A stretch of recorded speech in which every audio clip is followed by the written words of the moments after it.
Today is Friday, August 16th, 2019. This is Roland Martin Unfiltered, broadcasting live from the National Underground Railroad Freedom Center here in Cincinnati, Ohio, where Ford Cares is holding their Men of Courage, Men of Change initiative. Of course, we'll tell you more about that a little bit later. But coming up on today's show, Congresswoman Rashida Tlaib of Detroit says no to Israel, who granted her a humanitarian visit to go see her 90-year-old grandmother. She says, I will not be shackled, so therefore I'm not going.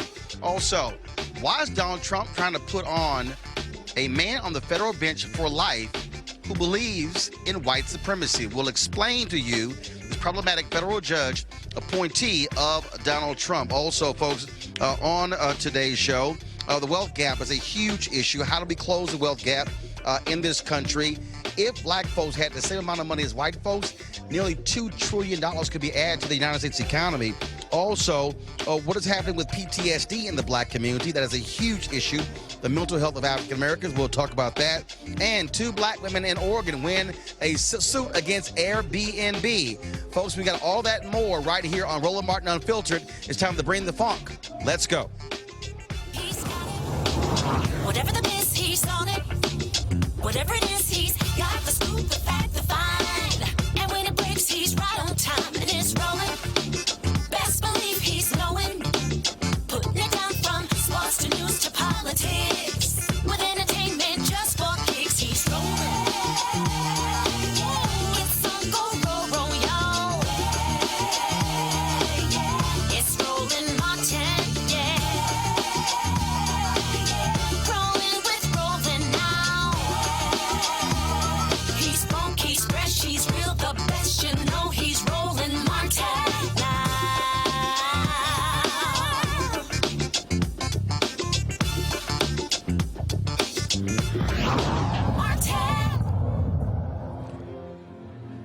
Hey, folks, welcome to Roland Martin Unfiltered, broadcasting live from the National Underground Railroad Freedom Center here in Cincinnati, Ohio, where Ford Cares, they're holding their Men of Courage, Men of Change initiative. I'll tell you more about that later. Of course, this is an unbelievable museum that if you have a chance to come visit, you really need to, because it is a powerful, powerful place. We broadcast here before, so always glad to be back here. Folks, let's talk politics. Congresswoman Rashida Tlaib, she was denied entry into Israel along with Congresswoman Ilhan Omar by Prime Minister Benjamin Netanyahu after Donald Trump said they should not be allowed to come into the country. Well, she then requested a humanitarian bid that was granted for her to visit her 90-year-old grandmother, but then she said absolutely not. She did not want to go under the oppressive conditions imposed by the state of Israel. This has been a contentious issue. Democrats have been highly critical of Donald Trump and Israel for denying them entry. In fact, AIPAC, the largest Jewish lobbying organization in America, they also criticize the move as well. Now, this is a huge issue here. She was going to go see her grandmother on the West Bank during a 4-day trip next week. But then she said absolutely not. She will not go there because of what Israel is doing, the conditions they're placing on her, and so many others. That is a huge problem that we're seeing all across, again, in the political world. And the Democrats continue to say that Donald Trump is wrong for inserting himself into Israeli politics, and Benjamin Netanyahu is also wrong for listening to Donald Trump on this. We'll talk to Kelly Bethea. She's one of my communications specialists. She joins us on our panel. And Kelly, I got to ask you, from a political standpoint, this standout that we're seeing here, you have Donald Trump who desperately wants to attack the squad. He wants to keep going after them and make them a flashpoint. But when you have AIPAC who says that he was wrong and Netanyahu was wrong, this looks like it's backfiring on Donald Trump. I'm surprised that at this point something is actually backfiring on Donald Trump, especially when it comes to something like this. This is supposed to be a personal issue regarding Congressman Tlaib, and now it's a situation where it's an international conflict almost with an ally. It's absolutely ridiculous, and it's gotten to the point where, you know, she can't just see her grandmother because of somebody being petty. Quite frankly, it's just absurd. And not only that, I mean, what you're dealing with here is, first and foremost, this is Israel refusing entry to members of Congress. This is not the first time. They also previously refused entry to Congressman Diggs. In fact, he represented portions of the district that Congresswoman Tlaib currently represents. That was in South Africa, actually, not Israel, I'm sorry, South Africa denied him entry. And so we have seen this from other countries. And so what is Israel saying? Do they want to compare themselves to the racist apartheid regime of South Africa? Well, it looks that way, but not necessarily regarding South Africa, but they're trying to align themselves with Trump because Trump is the president of the United States. We are an ally of Israel.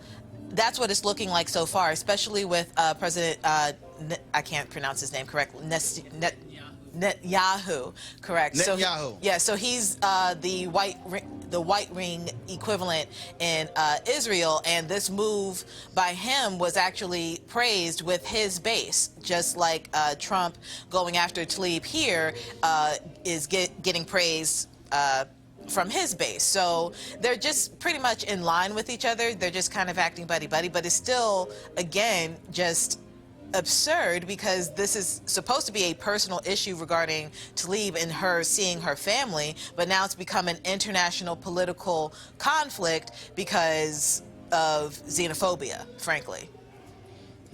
Avis Jones DeWeaver, again, what you're seeing here, you're seeing Netanyahu closely aligned with Donald Trump, doing this at his behest. And what it is showing, it is showing the pettiness of Donald Trump. It is showing how ridiculous he is. And I guess he thought he was currying favor with folks like AIPAC, but they've even criticized the denial of entry of Omar as well as Tlaib, but allowing other members of Congress to actually visit. Absolutely. I mean, the reality is he's a very small man. He's small. He's small. He really has no adult characteristics about him whatsoever. And what's also interesting is that Netanyahu seems to be his lapdog. It's interesting. I don't understand. I see why they get along so well, because both of them are criminals. I really don't understand why Netanyahu isn't in jail yet. I mean, wasn't he recently convicted of something? I don't understand what's going on in Israel. Actually, he was. I mean, first of all, him and his wife are facing charges there. He was not convicted. Oh, okay. Well, you know, it's very interesting, though, that both of them seem to have, as was mentioned before, this right-wing, I would argue, very racist tilt.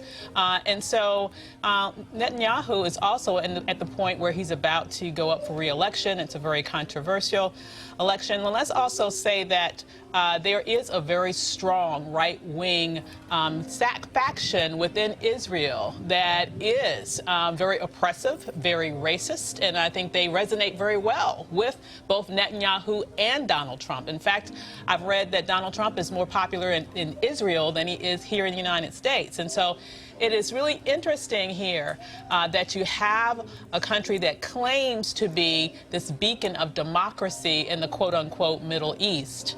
But instead, they are showing very repressive behavior. And unfortunately, it's not unlike the repressive behavior at a much more heightened level that they show against Palestinians each and every day.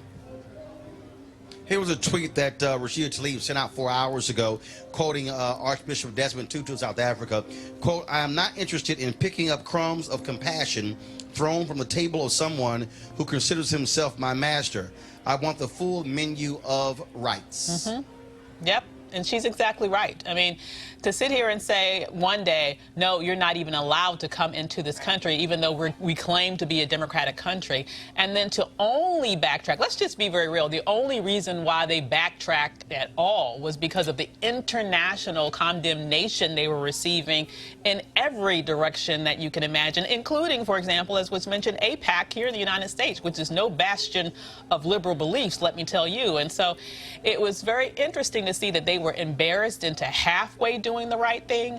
But she was exactly right to say, you know, this is an example, basically, of the dehumanizing ways in which Palestinians are forced to contort to the whims of the Israeli government, and she refused to bend to that. And I think one thing that they did not anticipate that we're now seeing is quite to the contrary of what they probably wanted. Her cause is getting even more attention than it ever would have otherwise in terms of coverage via the mainstream media.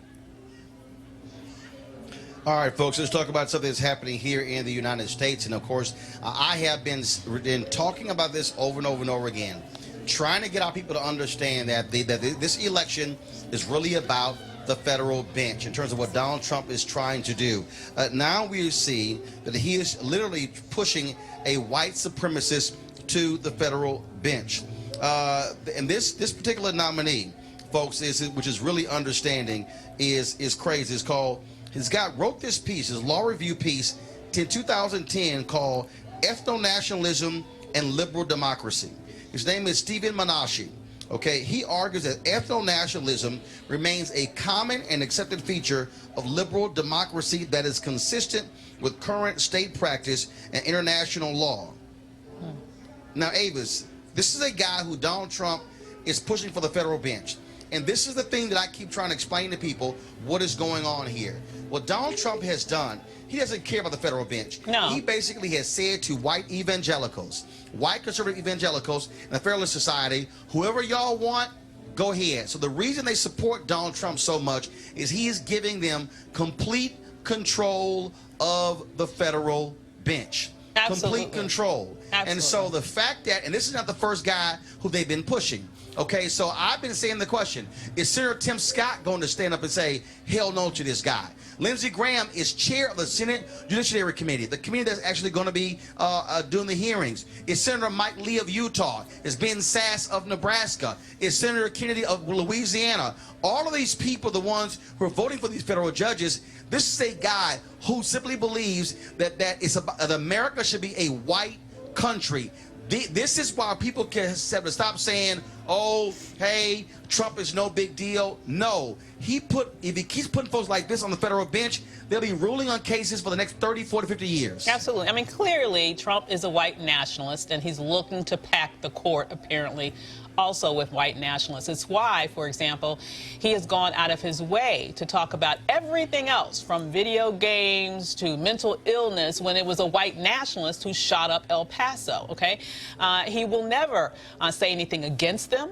He will never say anything to in any way insult them or call them out, because he is them. And he is looking to advance their agenda, and to the best that he can, he is looking to codify their specific goals. And so I'm not surprised that this is the type of person that he puts up for the federal bench.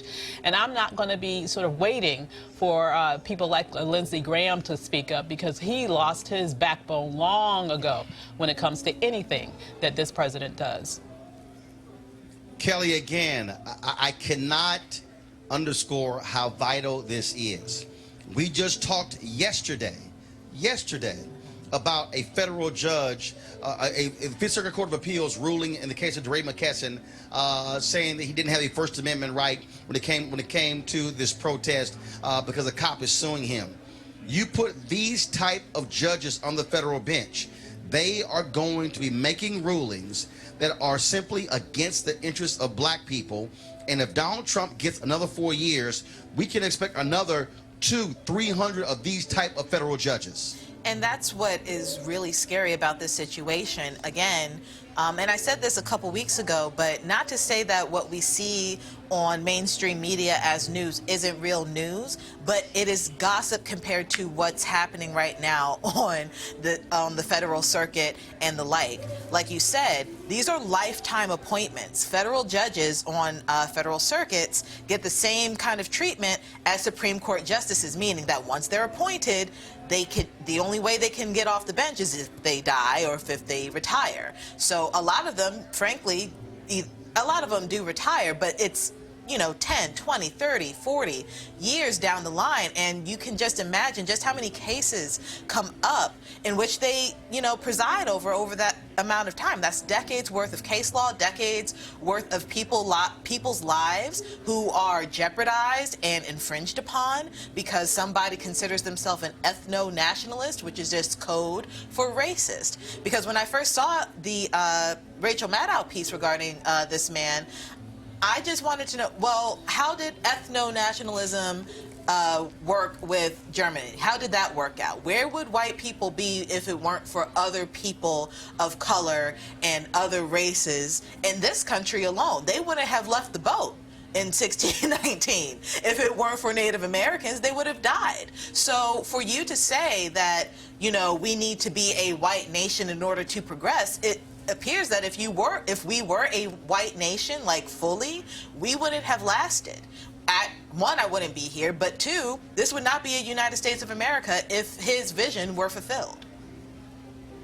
Again, I want everybody who is listening to the sound of my voice, you had better understand that when you go to the voting polls, if you choose not to register or to vote, we're talking about the control of the federal bench. Supreme Court is the last line of defense. And you talk about a court of appeals, federal district judges, what these folks are going to do, they are trying to, again, pack the federal bench.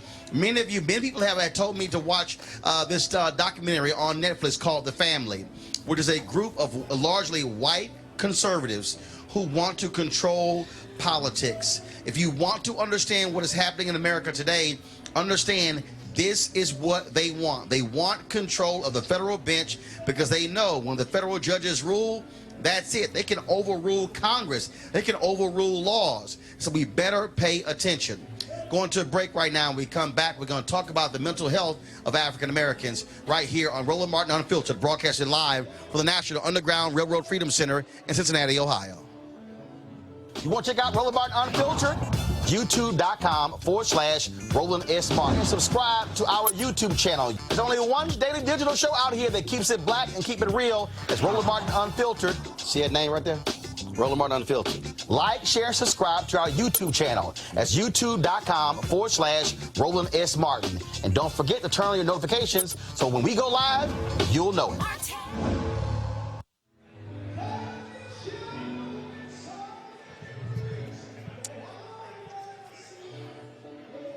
All right, folks, welcome back to Roland Martin Unfiltered, broadcasting live from the National Underground Railroad Freedom Center, where Ford Care is presenting their program, Men of Courage, Men of Change.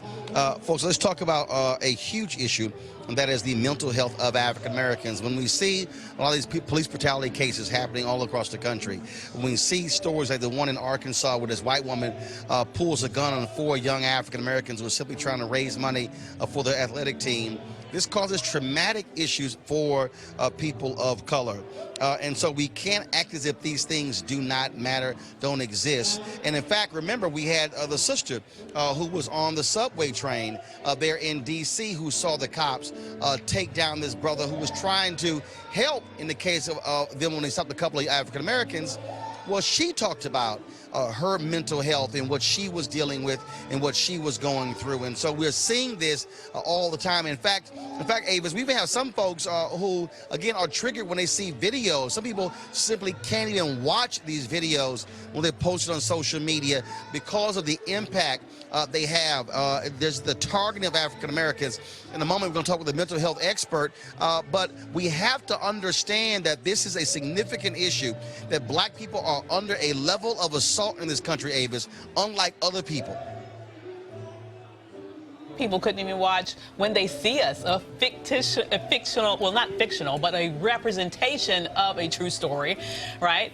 Just because of the trauma that would induce by watching what those young men went through as young boys. And so, you know, this is a real issue. In fact, I've read that trauma itself can be passed down through the DNA. And so it's not just a one-generational impact of trauma.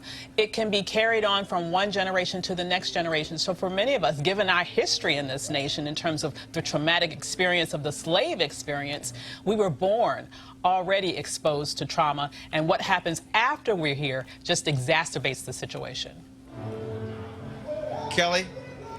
No, I agree with Dr. Avis, but also people don't understand that trauma all affects your entire being. It's not just a mental health issue, especially with Black people, because we don't have the outlet to actually express why we're traumatized or what's going on with us mentally. It affects our physical bodies. That's why we have hypertension. That's why we have, you know, an increased rate of stroke and heart attacks and the like. It's not just, you know, thinking, and depression isn't just in your mind. Depression is a physical thing, and anxiety is a physical thing. I've dealt with depression and anxiety. I especially dealt with it when I lived in Baltimore during the Baltimore uprising, because I could see the smoke from my apartment when things were, you know, being set aflame.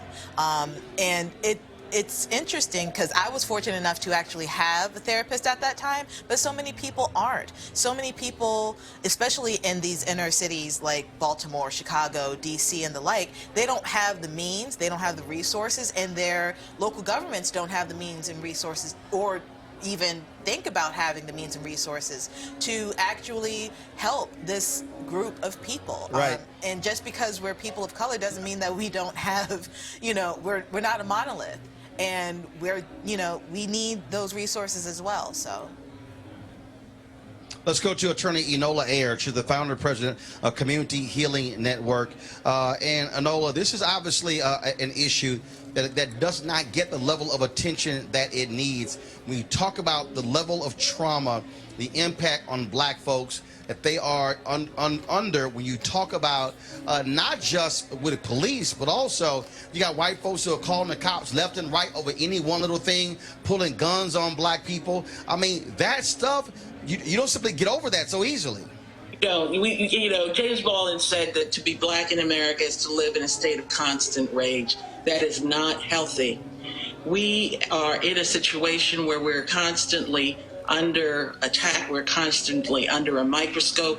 Doing anything while Black can be dangerous and can often be deadly.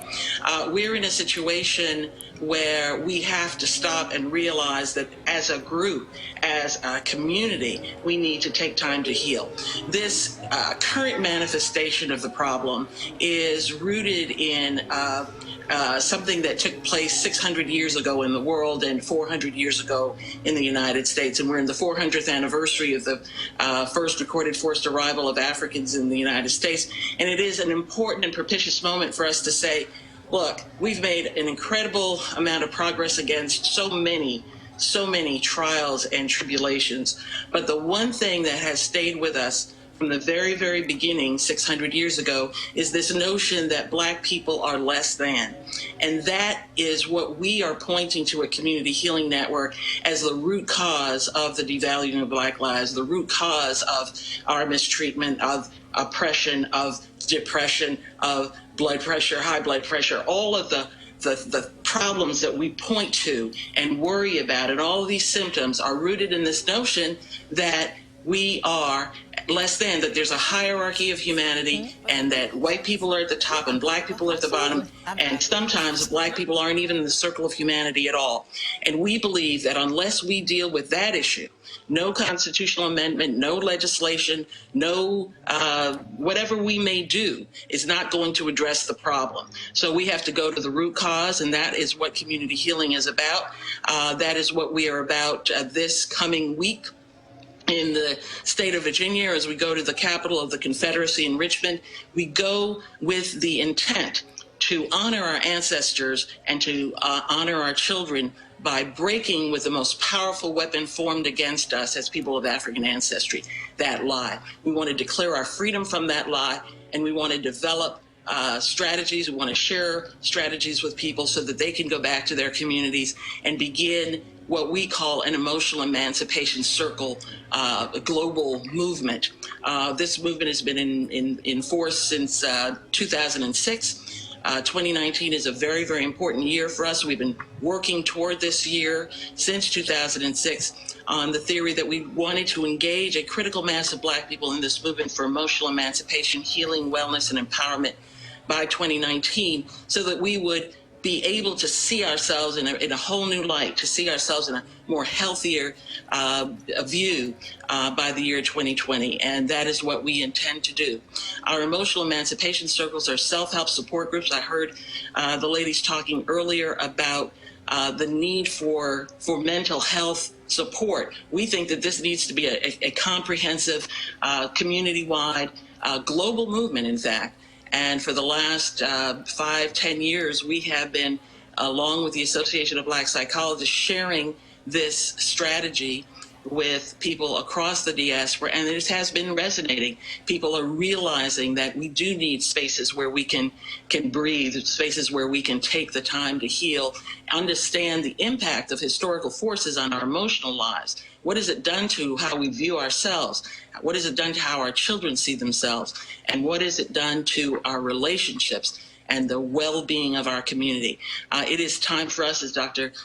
Maya Angelou said, that it's time to take a day to heal from the lies we've been told and the ones that we've told ourselves. We will not be able to move forward, we believe, as a people until we deal with this issue. And we believe that since we have done such amazing things, even while carrying the weight of this lie on our shoulders, we will be able to do even more amazing things once we have taken the time to heal and free ourselves and, more importantly, our children from this heavy burden. So how can folks reach your organization? CommunityHealingNet.org, CommunityHealingNet.org. Okay. Well, surely appreciate it. Thank you so very much. Thank you for giving us a chance to talk with you. Bye-bye.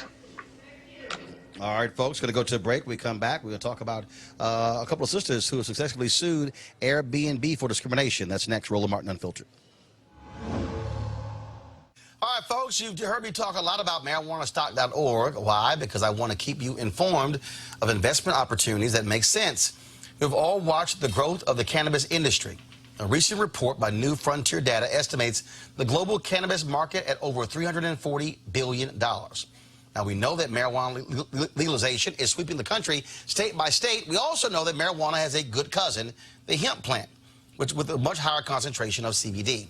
That means hemp gives you all the medical benefits of marijuana without getting you high. Now, until recently, hemp farming was practically illegal in the U.S. and heavily regulated by the DEA. However, the 2018 Farm Bill changed all of that, making it legal to grow hemp CBD in the U.S. and creating one of the largest commodities worldwide. They need land to grow all of the plants. And folks, is it rocket science? It's an incredible investment opportunity. And that's where our good friends at 420 Real Estate come in.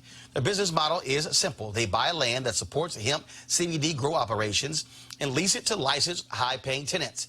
That's right, they are hemp CBD landlords, and you can get in on the action. The folks at 420 Real Estate decided to do something special for Roland Martin Unfiltered family. Originally, the minimum investment level was $500. Right now, you can invest in this crowdfunding campaign for as little as $200. That's right, $200 up to $10,000. Now, let me recap. This is a $340 billion worldwide industry, and it's growing. You can participate with as little as $200. To invest, go to marijuanastock.org. That's marijuanastock.org. Get in the game and get in the game now.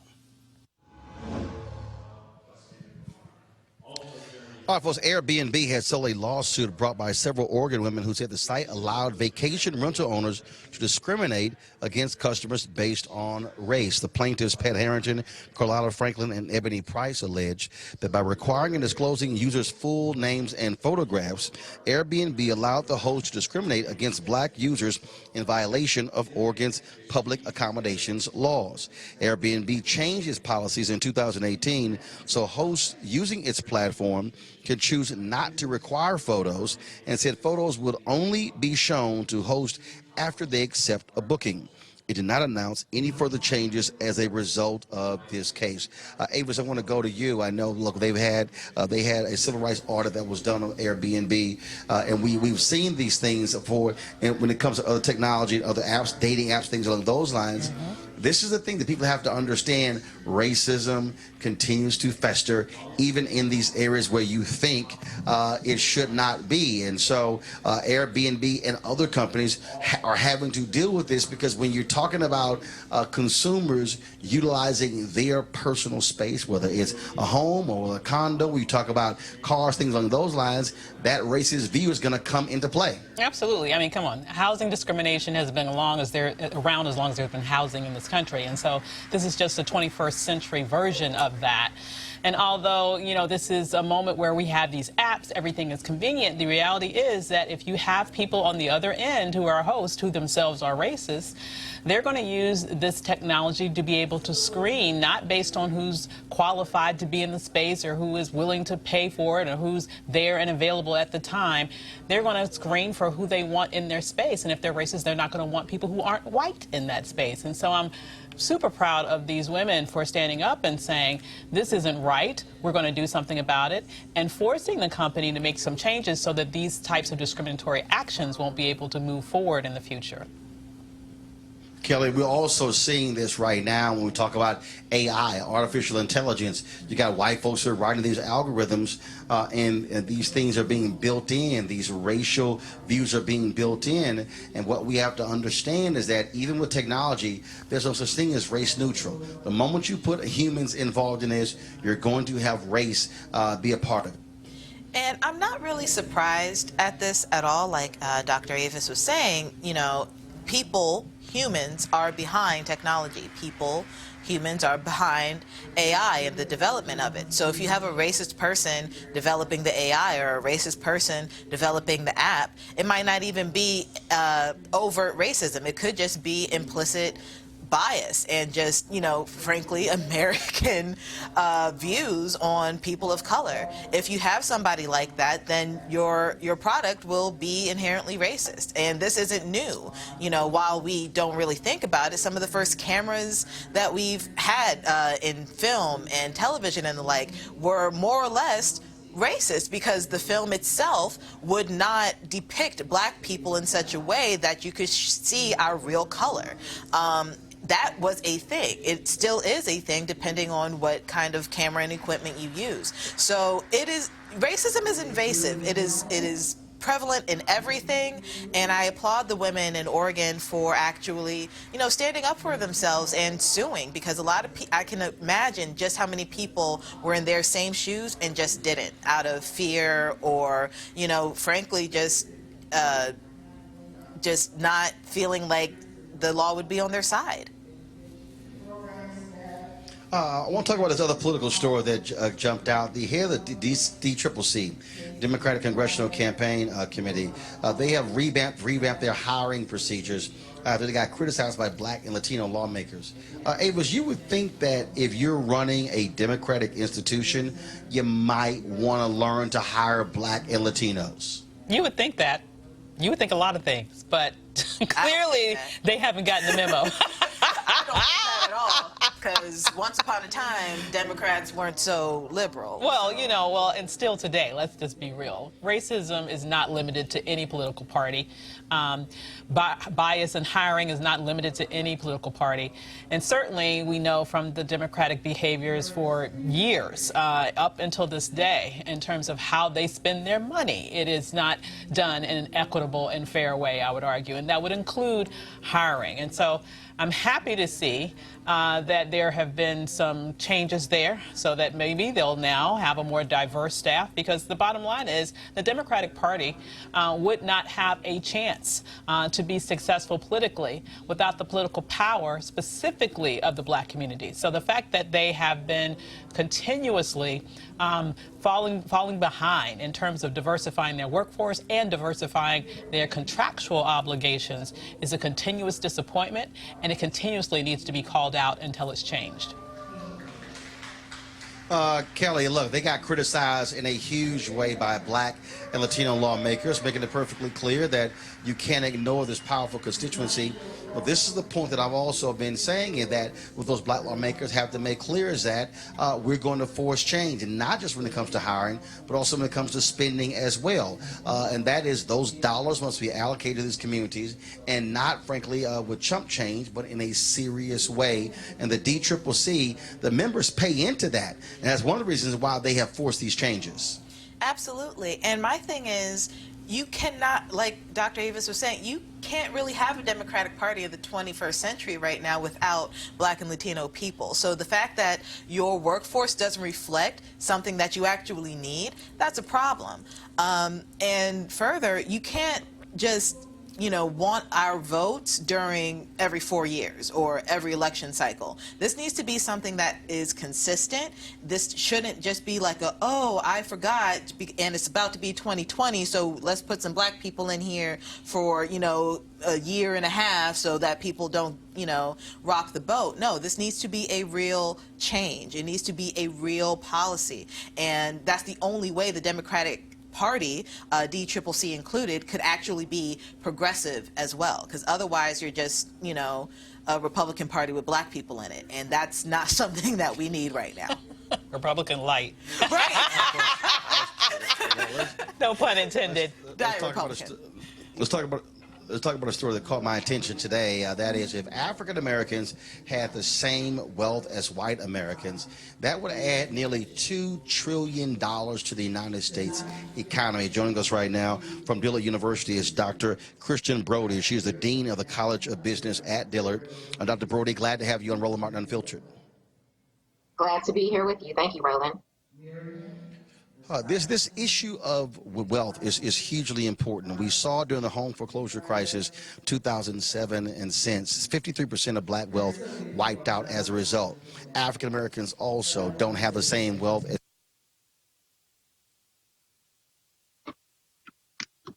in terms of inheritance. And so, of course, people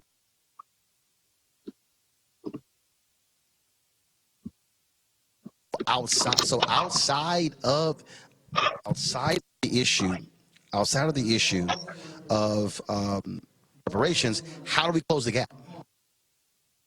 So there are a couple of different ways to do it, and it's not about anything that black people need to do when they talk about how we spend money or that we need to go to school or any of those things. It's not about that. It's been about structural racism. I mean, it's interesting. Dr. William Darity at Duke wrote about this in 1975. And he said that there are these different theories where they say we need more human capital, we need more networking, more education. It's not about any of that if racism causes us not to be able to have the same amount of capital as white people do. Capital, physical capital in terms of owning homes and appreciable assets is the problem. So long as we're kept from those things, so long as we're kept from getting the same level of education, the same sort of houses, being able to live in safe neighborhoods, you're going to continue to have a wealth gap. And it's not anything that individual African Americans need to do about it. It's really about getting that capital and stopping the discrimination that keeps us from it. So again, without, first of all, reparations is not going to get passed tomorrow. What do you say to black folks today? What do we do? I think we're doing it. Dr. Bill Spriggs at Howard writes about in his articles that African Americans are more likely to send their kids to college, that we spend a greater proportion of our income on higher education, that we do buy houses. In my article, I wrote an article about foreclosure, that we may be more likely to have a foreclosure start, but less likely to actually have a foreclosure, because when black people do get houses, we value them. We take care of business. I don't think that there's anything else that we could be doing. And I think a lot of economists, a lot of political people have said, what black people need to do. We are doing it. I can't blame us for it. It's about discrimination, allowing us to be able to have those same assets. That's really the only thing that's going to solve it. So long as discrimination exists, we're not going to be able to solve that problem.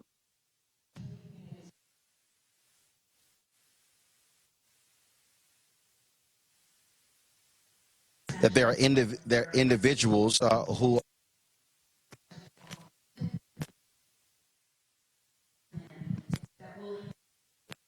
I'm sorry, Roland, Brody, I couldn't hear that. Could you say that one more time? It's also how we use our political power to ensure that we are electing people who maximize, who put forth policies that speak to our issues. Yeah, that of course is a topic that's close to my heart. It's what I wrote about for the state of Black America this year. So people talk about that black people need to get out and vote. We do, right? But you have to think about all of the different laws that have been passed in terms of voting, that when you get to the polls and they say that you don't have the right ID, or they're closing polling locations in African-American neighborhoods, we do get out and vote. Again, it comes down to discrimination, gerrymandering, and the like. I'm still not going to blame us. We would vote more if they would keep the polling places open, if they would allow early voting, if they would allow people to take seniors on buses. There are a lot of things that could happen that keep us from voting. I'm not blaming us for that.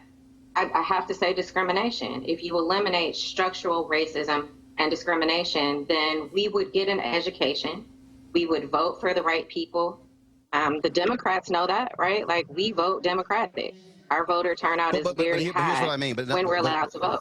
But here's what I mean. Doc, here's what I mean. First of all, I understand gerrymandering, understand voter suppression. What I'm saying is, when we do vote, it's also important for us to push candidates to be very specific about issues that directly impact us economically. And after we vote, ensure that we also are staying engaged in the process to make those things happen. That's what I'm talking about.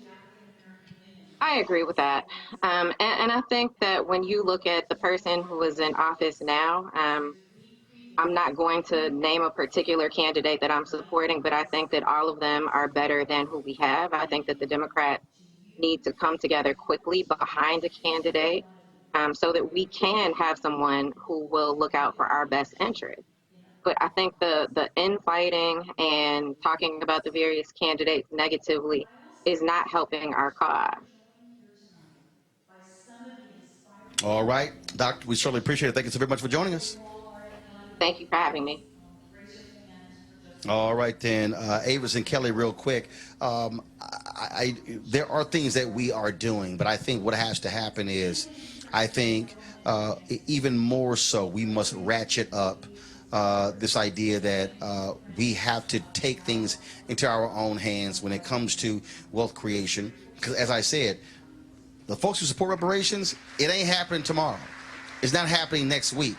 And if we're waiting for that to happen, we're going to be waiting for a very long time. And so I think there are things that we can do in terms of be even more aggressive in fighting discrimination. When you talk about education, but also when it comes to spending, when it comes to housing, decisions that we make, because we have to also be thinking about collective when it comes to our resources as well, in terms of being able to move forward. Well, you know, here's the thing that I find very interesting about that study and about other studies that have been done of Trump supporters. Here's one consistent thing that we can point to. Even though we like to think that America is all about capitalism, it's all about money, it's all about who's going to create the most wealth for this country, the reality is this country understands that if it were more fair, we would have more wealth produced in this country. They have this whole paradigm in terms of our culture and our structural systems have preferenced white privileged over the maximization of capitalism's possibilities. And you can look at that also as it relates to Trump supporters, who everybody wants to claim and wanted to claim they were voting because of economic anxiety. It didn't have nothing to do with economic anxiety. All the data that I have seen on it shows that the primary driver for the votes that he received were largely issues having to do with race and ultimately the protections of white privilege, even if that meant economic damage to those individuals who were voting for him. And so what I find most interesting about this issue around what the country is missing out on and losing economically because of its unfair structural racism that has led to and continues to maintain an egregious wealth gap in this country is the degree to which whiteness is privileged in this nation, even over the maximization of economic prosperity. Kelly. No, I definitely agree. But what also baffles me about this is people act like they care and they don't. You know, like Dr. Avis was saying, if we really were fair, that would mean the taking of power away from those who consider themselves white supremacists and feel like that is their pedestal. You know, nobody wants to be knocked off of their pedestal. But the problem is, something needs to give in order for this nation to actually be great for the first time, not even again. So what we're dealing with here is people who say that they want one thing aren't willing to give up anything in order to make that happen. And we have a whole, entity of people who are going to be, lost and losing in the process at the expense of literally the entire nation. So something literally has to give. Something has to change, and if you are not willing to change it, we're going to continue this over and over again. Even with presidential candidates talking about reparations, that really is the solution, is to make everything a little bit fairer. But nobody wants to say that either, because even those who are talking about reparations, they would lose their standing in society, whether you're black, white, what have you. They are still upper echelon, these politicians. And if you do that, they'll lose their standing. And nobody wants to lose their standing at the expense of themselves, even if it means for the betterment of the whole. So that's the problem. People want something and they're not willing to change what's going on. All right, folks, going to a break right now. We come back. We'll be talking more issues right here on Roland Martin Unfiltered. Back in a moment. All right, folks, Luxe Jazz is the experience of a lifetime, delivering top-notch music in an upscale destination. The weekend-long event is held at the Omnia Day Club Los Cabos, which is nestled on the Sea of Cortez and the celebrity playground of Los Cabos, Mexico. The Luxe Jazz experience offers the ultimate getaway for discerning jazz aficionados by pairing an upscale international destination with luxury accommodations, fine hot cuisine, top-shelf libations, breathtaking golf, exhilarating spa, health and wellness options, and much more, while showcasing some of the biggest names in entertainment. The second annual Luxe Jazz experience continues to build upon its success and heritage with Jazzing Around Los Cabos, a celebratory expansion of accomplishing its goal of sharing all the finest the destination has to offer, including daytime excursions and mini concerts, including the Spirit of Jazz Gospel Brunch and Jazz Sunset Cruise. Confirmed guests, comedian actor Mark Curry, Gerald Albright, Alex Beaumont, Raul Madon, Incognito, Pieces of a Dream, Kirk Whalum, Average White Band, Donnie McClurkin, Shalea, Roy Ayers, Tom Brown, Ronnie Laws, and Ernest Quarles. Man, that's a hell of a lineup. For more information, visit the website at LifeLuxeJazz.com. It's LifeLuxeJazz.com. Also, we'll be broadcasting Roland Martin Unfiltered from Los Cabos the Thursday and Friday. And so you definitely want to be in the house, folks. It is an amazing experience. I can't wait for it all to happen. So go to LifeLuxeJazz.com to sign up today. All right, folks, welcome back to Roland Martin Unfiltered. The fallout continues over the announcement between Jay-Z and the NFL that was announced on Wednesday. One thing that's really interesting is that Charlamagne the God posted a video on his Instagram page where he says that his comments were actually edited for the NFL Network. So let me explain to folks what actually happened. What actually happened is that when they had that news conference, select media was invited to the news conference. They then said no video, no photos, but the folks there were able to actually record audio. We were told that. Mark Thompson, of course, went on our behalf. We had him on the show discussing it, and I was concerned. I raised the issue about not having, who was recording the video. Well, now all of a sudden we've seen these excerpts that have been dropped by the NFL Network, and to see Charlamagne say that his comments were edited out, I have sent notice to the NFL. I was to folks there saying that full video needs to be released. Avis, I don't understand. I mean, first of all, it's real interesting that, look, I get it recording audio, but the reality is if you post an audio clip, it's different than you post a video clip. Right. And so I had an issue with the NFL controlling the video to that news conference and then sending it out, whenever they wanted to, as opposed to it being an open and free news conference. And so when I saw Charlamagne's post, that was nuts to me. That for him to say that the NFL literally edited his question, and so what you saw on his page was not actually lining up with what took place in the room. Who can be surprised by this? Now, really, this is the NFL that we're talking about. This is the institution who colluded in order to punish a player, Colin Kaepernick, for his ability and for his bravery in terms of exercising his free speech abilities in this nation. And so why should we be surprised with anything that they do? Clearly, this was some sort of move that they're trying to do to be able to in some way move on past this lingering public relations problem that they have, since they continue to refuse to hire this man. And also since they had to settle that lawsuit, which suggests that they admitted some culpability in terms of their collusion.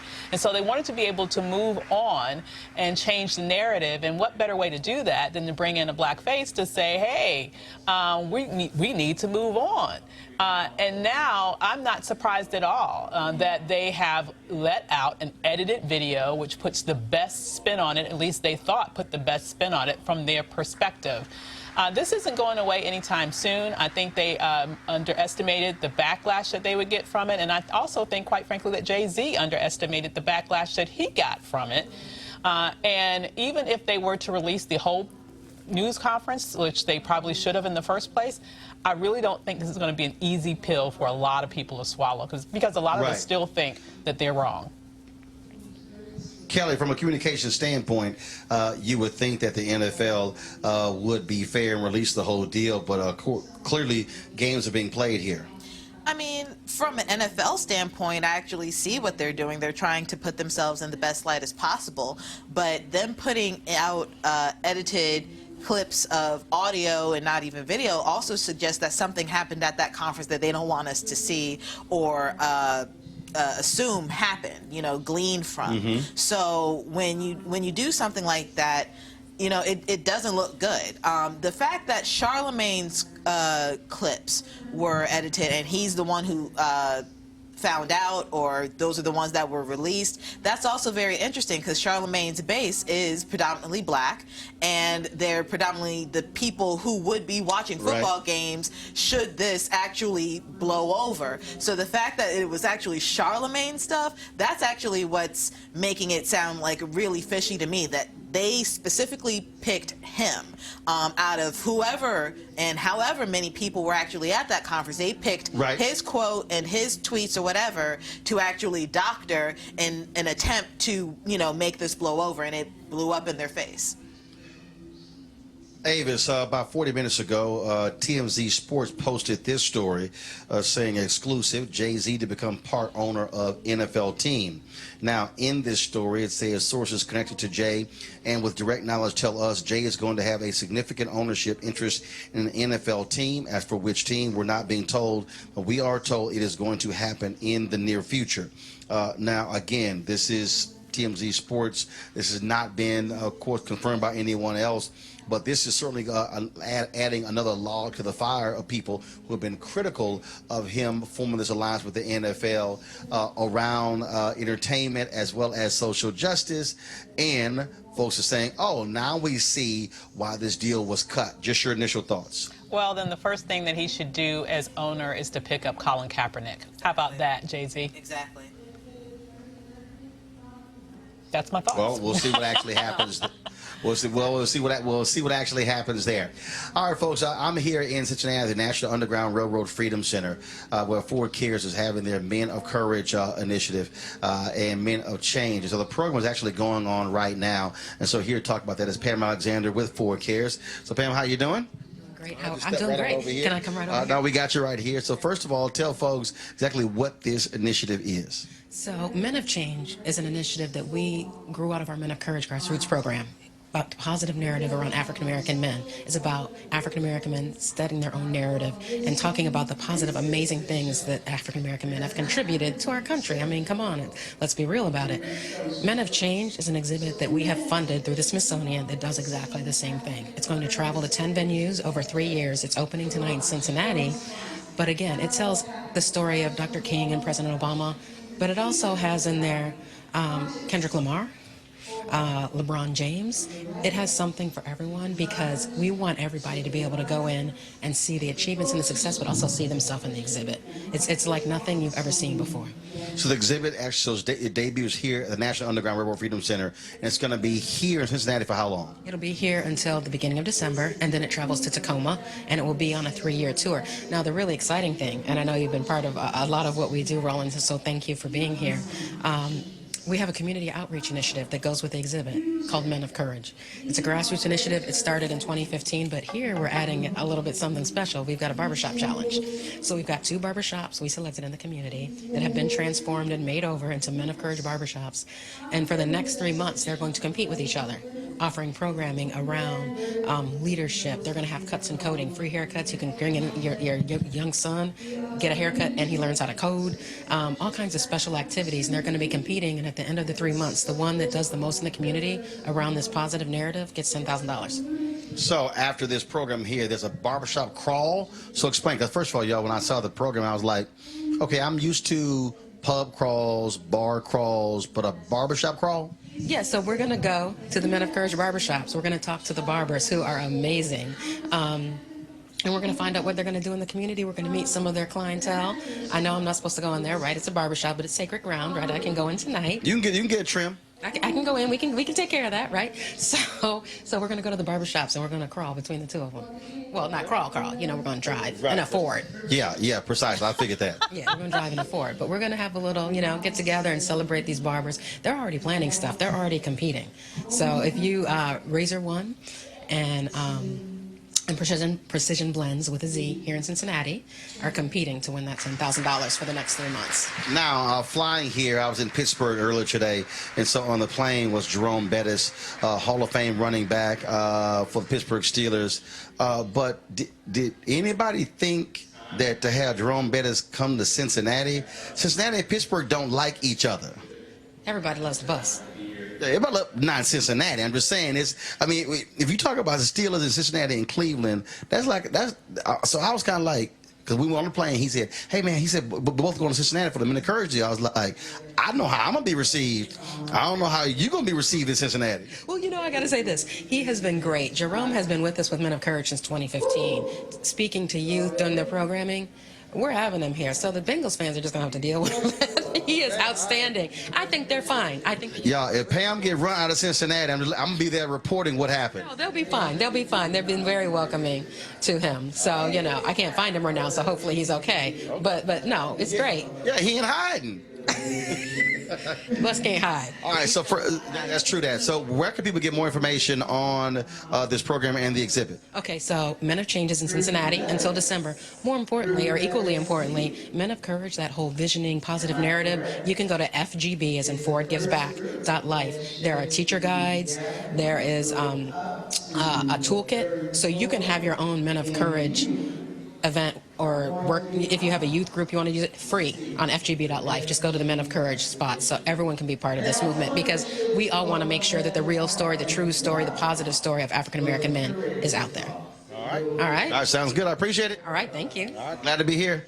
All right, folks, again, fgb.life for get more information on that. I want to thank Kelly and Avis for being with us today on the show. That's it for us. Of course, folks, we also want you to support what we do. Your dollars allow us to be able to broadcast from places like this, to be able to cover these stories. And we're glad to be here. And so, again, go to RolandMartinUnfiltered.com. Join our Bring the Funk fan club. As we do every single Friday, we always end the week with showing you all of the people who have given to our Bring the Funk fan club. If you have given and you don't see your name, so shoot us an email. We'll get it all taken care of. Again, go to RolandMartinUnfiltered.com, and you can, of course, on the site, you can give via Square, PayPal, as well as, I'm leaving out one, Square, PayPal, Cash App. You can do that as well. And so please do so. Again, we want your support for the great things that we're doing. And so, I got to go. I'll see you guys on Monday. Holla!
want to check out Roland Martin Unfiltered? YouTube.com/Roland S. Martin. And subscribe to our YouTube channel. There's only one daily digital show out here that keeps it black and keep it real. It's Roland Martin Unfiltered. See that name right there? Roland Martin Unfiltered. Like, share, and subscribe to our YouTube channel. That's YouTube.com/Roland S. Martin. And don't forget to turn on your notifications so when we go live, you'll know it. Hey everybody, this is Sherry Shepherd. You're watching Roland Martin Unfiltered, and while he's doing Unfiltered, I'm practicing the wobble. Yes, I am. Because Roland Martin's the one, he will do it backwards, he will do it on the side. He messes everybody up when he gets into the wobble, because he doesn't know how to do it, so he does it backwards. And it messes me up every single time. So, I'm working on it. I got it. You got Roland Martin. Hi, my name is LaToya Luckett, and you're watching Roland Martin Unfiltered. What's going on, everybody? It's your boy Mac Wiles, and you are watching Roland Martin Unfiltered. What's up, y'all? It's Ryan Destiny, and you're watching Roland Martin Unfiltered. What up, Lana Well, and you are watching Roland Martin Unfiltered.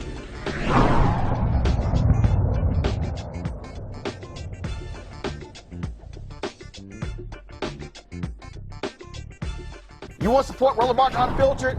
Be sure to join our Bring the Funk fan club. Every dollar that you give to us supports our daily digital show. There's only one daily digital show out here that keeps it black and keep it real. It's Roland Martin Unfiltered. Support the Roland Martin Unfiltered daily digital show by going to RolandMartinUnfiltered.com. Our goal is to get 20,000 of our fans contributing $50 each for the whole year. You can make this possible. RolandMartinUnfiltered.com. Hey fam, want to check out Roland Martin Unfiltered? The blackest show on all of digital, cable, and broadcast. Check out our audio podcast. There's only one daily digital show out here that keeps it black and keep it real. It's Roland Martin Unfiltered. Press play.